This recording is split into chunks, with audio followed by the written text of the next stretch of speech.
What is antibody affinity maturation? Imagine your immune system is like a team of highly skilled detectives. When a new criminal, or in this case a pathogen, enters the body, these detectives need to find the best way to catch it. The first clues they gather are often not perfect. The antibodies they produce initially might not cling tightly to the invader. But over time, the immune system gets better at this task through a process called antibody affinity maturation.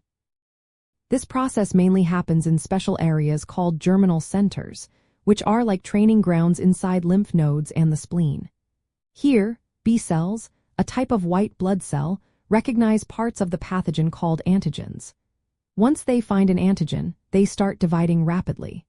During this rapid division, the genes that code for the antibody's binding site undergo random changes, a process called somatic hypermutation. These mutations can slightly alter the shape and chemical properties of the antibody.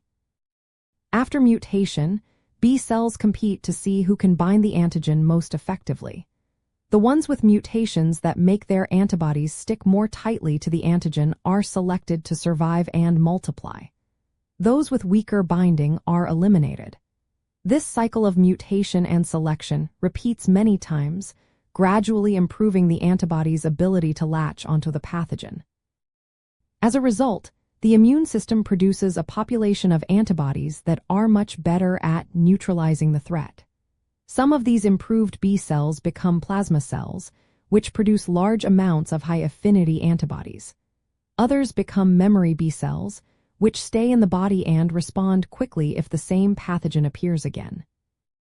This process takes weeks to develop during an infection or after vaccination. It is especially important for fighting viruses that change rapidly, like influenza or HIV. By refining its antibodies, the immune system can keep up with these changing threats. Think of affinity maturation as a training program for your immune defenses. It starts with a broad, somewhat clumsy response and gradually hones in on the most effective tools. Each encounter makes the immune response faster, stronger, and more precise.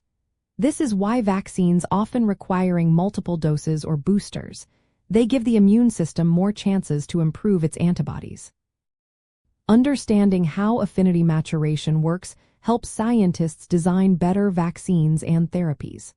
It shows how the immune system learns from experience and becomes more effective over time, providing better protection against tough pathogens.